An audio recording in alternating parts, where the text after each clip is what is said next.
নমস্কাৰ। এই মুহূৰ্তত আহি পৰিছে অসমবাসী ৰাইজৰ কাৰণে কেইবাটাও গুৰুত্বপূৰ্ণ খবৰ। অসমৰ মুখ্যমন্ত্ৰী ডক্টৰ হিমন্ত বিশ্ব শৰ্মাই নতুনকৈ অৰুণোদয় আঁচনি 3.0 কেতিয়াৰ পৰা আবেদন হ'ব আৰু কোনে কোনে আবেদন কৰিব পাৰিব সবিশেষ জনালে আৰু নতুনকৈ যিসকল ৰেচন কাৰ্ড পোৱা নাই অৰ্থাৎ নতুনকৈ ৰেচন কাৰ্ডৰ বাবে আবেদন কৰিব বিচাৰিছে তেওঁলোকে কেনেকৈ আবেদন কৰিব আৰু কোনে কোনে আবেদন কৰিব পাৰিব আৰু কেইবাটাও গুৰুত্বপূৰ্ণ আলোচনা কৰিছে আৰু মুখ্যমন্ত্ৰী আত্মনিৰ্ভৰশীল অসমক লৈ গুৰুত্বপূৰ্ণ ঘোষণা কৰিলে আৰু ই শ্ৰম কাৰ্ড আৰু PM কিষাণক লৈ এক গুৰুত্বপূৰ্ণ খবৰ। ভিডিঅ'টো সম্পূৰ্ণকৈ চাওক আৰু ভালদৰে বুজি লওক। তো বলক ভিডিঅ'টো আৰম্ভ কৰোঁ। আজিৰ প্ৰথমটো খবৰ হৈছে অৰুণোদয় আঁচনি 3.0ক লৈ। মুখ্যমন্ত্ৰী ডক্টৰ হিমন্ত বিশ্ব শৰ্মাই অৰুণোদয় আঁচনি 3.0ক লৈ কি ঘোষণা কৰিলে, কেনেকৈ আবেদন কৰিব, ক'ত আবেদন কৰিব, কেতিয়া আবেদন কৰিব চাওক। অৰুণোদয় 3.0 অৰ্থাৎ অৰুণোদয় আমি প্ৰথম আৰম্ভ কৰিছিলোঁ 19 লাখ হিতাধিকাৰীৰে। অৰুণোদয় 2.0 আমি সামৰি লৈছিলোঁ 27 লাখ হিতাধিকাৰী। এতিয়া অৰুণোদয় 3ত আমি সিদ্ধান্ত লৈছোঁ যে আৰু আমি প্ৰায় আপোনালোকে হিচাপ কৰিব লাগিব যে মই ফটক কৰি পূৰণ কৰি দিছোঁ।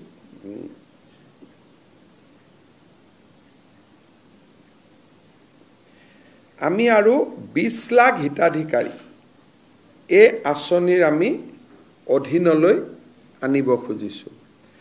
যদি 20 লাখ হিতাধিকাৰীক এই আঁচনিৰ অধীনলৈ আনো তেতিয়াহ'লে এই আঁচনিৰ অধীনত বেনিফিটেড পৰিয়ালৰ সংখ্যা 47 লাখলৈকে বৃদ্ধি পাব। আমি অৰুণোদয় 2.0 আধাৰ আৰু ৰেচন কাৰ্ডৰ লগত জড়িত নাছিলে। তাৰ কাৰণে মই যোৱাকালি পৰহি যেতিয়া উপায়ুক্তৰ সন্মিলন আৰম্ভ হৈছিল মই কৈছিলোঁ যে কিছুমান অৰুণোদয় হিতাধিকাৰী অবাঞ্ছিত লোকৰ হাতলৈকেও যোৱাৰ কিছু তথ্য আমাৰ হাতলৈ নিৰ্বাচনৰ সময়ত আহিছিলে। সেইকাৰণে এইবাৰ আমি সিদ্ধান্ত কৰিছোঁ যে অৰুণোদয় আঁচনিটো পাবৰ কাৰণে ৰেচন কাৰ্ড থাকিবই লাগিব আৰু যদি ৰেচন কাৰ্ড কাৰোবাৰ থাকে তেতিয়াহ'লে তাৰ আধাৰো থাকিব লাগিব। অৰ্থাৎ Orunodoi will be link with Aadhaar and ration card. সেইকাৰণে বৰ্তমানলৈকে পাই থকা অৰুণোদয়ৰ হিতাধিকাৰী আৰু নতুনকৈ 20 লাখ যি হিতাধিকাৰী হ'ব তাৰ কাৰণে এটা নতুন নিৰ্বাচনী প্ৰক্ৰিয়া এটা আৰম্ভ হ'ব। অৱশ্যে যেতিয়ালৈকে নতুন বেনিফিচিয়াৰী নিৰ্বাচন নহয় তেতিয়ালৈকে পুৰণাসকলে অৰুণোদয় পাই থাকিব। কিন্তু যেতিয়া নতুন হিতাধিকাৰী হ'ব বৰ্তমানে পাই থকা সকলোৱে নাপাবও পাৰে। যদি তেওঁলোকৰ ৰেচন কাৰ্ড নাই বা তেওঁলোকৰ আধাৰ নাই তেতিয়া তেওঁলোকে নাপাবও পাৰে। অহা ছেপ্টেম্বৰ মাহৰ পৰা আমি অৰুণোদয় হিতাধিকাৰী 0.3ৰ কাৰণে অৰুণোদয় 0.3 এই হিতাধিকাৰী নিৰ্বাচনৰ প্ৰক্ৰিয়াটো আমি আৰম্ভ কৰিম আৰু এই কামটো যাতে খুব সুষমভাৱে, কাৰণ অৰুণোদয় হিতাধিকাৰী প্ৰায় ডাবল হৈ যাব, আজিতকৈ দুগুণ হৈ যাব। আজি 27 লাখ আছে তেতিয়া প্ৰায় 47 লাখ হ'ব। ডাবল নহ'ব, অকণমান ডাবলতকৈ কম হ'ব। গতিকে এইবাৰ যাতে অৰুণোদয়ত প্ৰত্যেকটো ৰেচন কাৰ্ড থকা পৰিয়াল, প্ৰত্যেকটো হয়তো নহ'ব, 80% হ'ব। ৰেচন কাৰ্ড প্ৰায় 55 লাখৰ আছে, আমাৰ অৰুণোদয় 47 লাখ। কিন্তু যিহেতু অৰুণোদয়ত ক্ৰাইটেৰিয়া আছে, 4খন গাড়ী থাকিলে নাপায়, মন্ত্ৰী MLA পৰিয়ালে নাপায়, পঞ্চায়তৰ পৰিয়ালে নাপায়, সেইকাৰণে আমি ভাবিছোঁ যে 47 lakh will be a sufficient number যোগ্যজনক দিবৰ কাৰণে।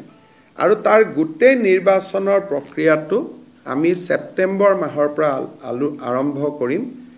তাৰ বিষয়েও জিলা উপায়ুক্তসকলৰ লগত পুংখানুপুংখভাৱে আমি আলোচনা কৰিম। তো বন্ধু বান্ধৱীসকল, ইতিমধ্যে আপোনালোকে সকলোৱে গম পালে যে অৰুণোদয় আঁচনি 3.0 ছেপ্টেম্বৰ মাহৰ আগত নতুনকৈ আবেদনৰ কামসমূহ আৰম্ভ হ'ব আৰু ইতিমধ্যে মই যিখিনি ভিডিঅ' বনাইছোঁ সকলো ভিডিঅ'তে কৈছোঁ যে অক্টোবৰ মাহৰ আগতে নতুনকৈ অৰুণোদয় আঁচনি 3.0 আবেদনৰ কামসমূহ আৰম্ভ হ'ব আৰু সেই কথা আজি মুখ্যমন্ত্ৰী ডক্টৰ হিমন্ত বিশ্ব শৰ্মাই নিজ মুখে ঘোষণা কৰিলে যে ছেপ্টেম্বৰ মাহৰ ভিতৰত নতুনকৈ অৰুণোদয় আঁচনি 3.0 বাবে আবেদন কৰিব পাৰিব। কিন্তু যিসকলে নতুনকৈ অৰুণোদয় আঁচনি 3.0 আবেদন কৰিব তেওঁলোকৰ ৰেচন কাৰ্ড থকাটো বাধ্যতামূলক, অৰ্থাৎ ৰেচন কাৰ্ড ইজ মেণ্ডেটৰী আৰু আপোনালোকৰ লাগিব আধাৰ কাৰ্ড। যদি ৰেচন কাৰ্ড আৰু আধাৰ কাৰ্ড আছে তেতিয়াহ'লে অৰুণোদয় আঁচনি 3.0 বাবে আবেদন কৰিব পাৰিব।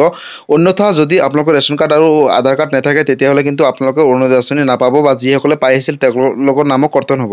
তো বন্ধু বান্ধৱীসকল, আপোনালোকে যদি অৰুণোদয় আঁচনিক লৈ কিবা সুধিবলগীয়া আছে মোক কমেণ্ট কৰিব, মই নিশ্চয় ৰিপ্লাই দিবলৈ চেষ্টা কৰিম। আৰু এই ভিডিঅ'টো সকলোৰে মাজতে শ্বেয়াৰ কৰক, কাৰণ অৰুণোদয় আঁচনি সকলোৱে জনাটো উচিত যে কেতিয়াৰ পৰা আবেদনৰ কামসমূহ আৰম্ভ হ'ব। আৰু আজিৰ পৰৱৰ্তী খবৰটো হৈছে ৰেচন কাৰ্ডক লৈ, আৰু ৰেচন কাৰ্ড নতুনকৈ কেনেকৈ আবেদন কৰিব লাগিব, ক'ত কৰিব আৰু কোনে কোনে কৰিব পাৰিব, সবিশেষ প্ৰথমতে শুনি লওক মুখ্যমন্ত্ৰী ডক্টৰ হিমন্ত বিশ্ব শৰ্মাৰ নিজ মুখে। আমাৰ বহুত মাইগ্ৰেণ্ট লেবাৰ আৰু আনঅৰ্গেনাইজ ছেক্টৰৰ লেবাৰ শ্ৰম পৰ্টেলত তেওঁলোকে ৰেজিষ্টাৰ কৰিছিল 2021 চনৰ পৰা 2023 চনৰ ভিতৰত। শ্ৰম পৰ্টেলত ৰেজিষ্টাৰ কৰা শ্ৰমিকৰ সংখ্যা আছিল 12 লাখ। এই 12 লাখ শ্ৰমিকৰ 6 লাখে ৰেচন কাৰ্ড পাইছিলে, বাকী 6 লাখে ৰেচন কাৰ্ড পোৱা নাই।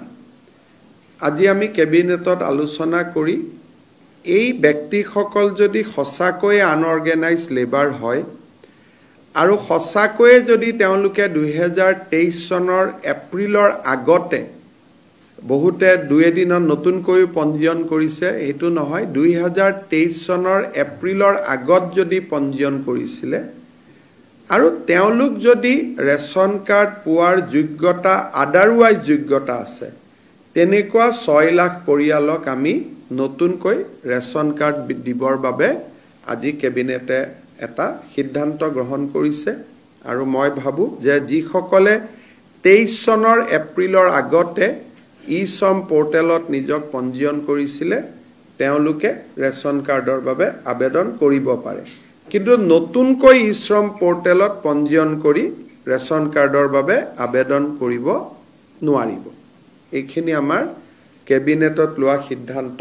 বন্ধু বান্ধৱীসকল, ইতিমধ্যে আপোনালোকে সকলোৱে গম পালে যে যদি নতুনকৈ ৰেচন কাৰ্ড আবেদন কৰিবলৈ হয় তেতিয়াহ'লে আপোনালোকৰ শ্ৰম কাৰ্ডটো লাগিবই।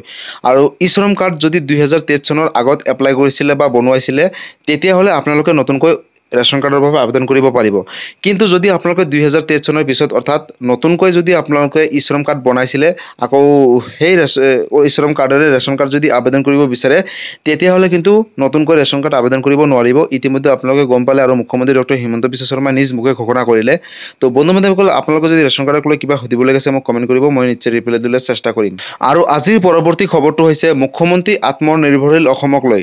অসমৰ মুখ্যমন্ত্ৰী ডক্টৰ হিমন্ত বিশ্ব শৰ্মা মুখ্যমন্ত্ৰী আত্মনিৰ্ভৰশীল অসম অভিযানক লৈ বৃহৎ ঘোষণা কৰিছে। যিসকলে 2 লাখ টকাৰ বাবে আবেদন কৰিছিলে তেওঁলোকৰ বাবে খুবেই ভাল খবৰ। সবিশেষ চাওক। কেইটামান সিদ্ধান্তৰ বিষয়ে আপোনালোকক অৱগত কৰিব খুজিছোঁ। এটা হ'ল মুখ্যমন্ত্ৰীৰ আত্মনিৰ্ভৰশীল অসম অভিযান।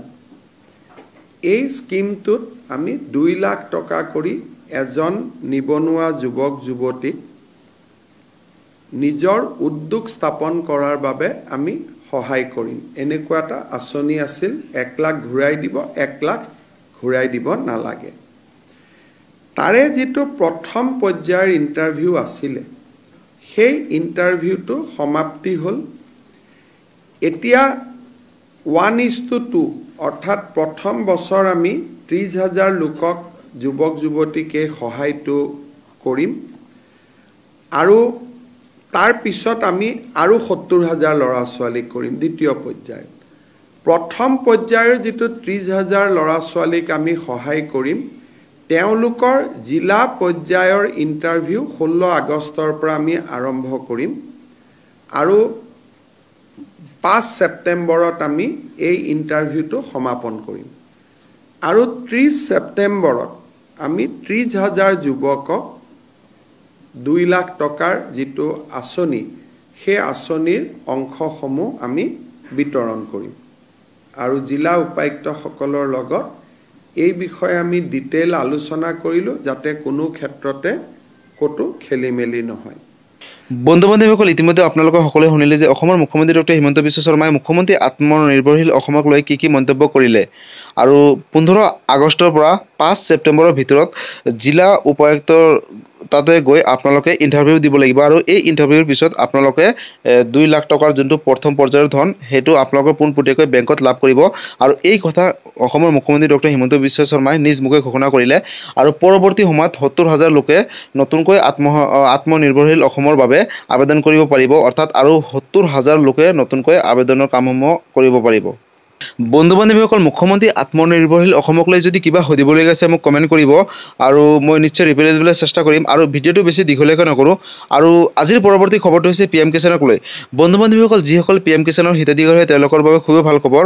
আপোনালোকৰ নৱেম্বৰ মাহৰ আগতে 18 নং কিস্তি ধন দিব আৰু যিসকল নতুনকৈ আবেদন কৰিব বিচাৰিছে তেওঁলোকৰ বাবে খুবেই ভাল খবৰ। ইতিমধ্যে আবেদনৰ কামসমূহ চলি আছে, আপোনালোকে আজি আবেদন কৰক। আৰু বন্ধু বান্ধৱীসকল, PM কিষাণ যোজনাৰ যদি আপুনি এজন হিতাধিকাৰী হয় আৰু যদি আপোনালোকৰ পুৰণি মোবাইল নম্বৰটো সলনি কৰি নতুন নম্বৰ দিব বিচাৰিছে তেতিয়াহ'লে আপোনালোকৰ বাবে খুবেই ভাল খবৰ। ইতিমধ্যে পুৰণি নম্বৰ সলনি কৰি নতুন নম্বৰ দিবলৈ আপোনালোকক আহ্বান জনোৱা হৈছে PM কিষাণৰ অফিচৰ পৰা। আপোনালোকে নিজৰ মোবাইল নম্বৰটো সলনি কৰিব পাৰিব pmkishan.government.in ৱেবছাইটৰ জৰিয়তে, অথবা আপোনালোকে যিকোনো কম্পিউটাৰ দোকানত গৈও আপোনালোকৰ পুৰণি নম্বৰটো সলনি কৰিব পাৰিব। আৰু যদি PM কিষাণক লৈ কিবা সুধিবলগীয়া আছে মোক কমেণ্ট কৰিব, মই নিশ্চয় ৰিপ্লাই দিবলৈ চেষ্টা কৰিম। বন্ধু বান্ধৱীসকল, আজি আছিল এইটো এটা ইনফৰ্মেটিভ ভিডিঅ' আৰু গুৰুত্বপূৰ্ণ আঁচনিসমূহ। যদি ভিডিঅ'টো চাই ভাল পালে, চেনেলত নতুনকৈ আহিছিলে চেনেলটো ছাবস্ক্ৰাইব কৰিব, লাইক কৰিব, কিবা সুধিবলগীয়া আছিলে কমেণ্ট কৰিব আৰু সকলোৰে মাজতে শ্বেয়াৰ কৰক, কাৰণ এই খবৰকেইটা বা এই আপডেটকেইটা সকলোৱে জনাটো উচিত। ধন্যবাদ। জয় আই অসম।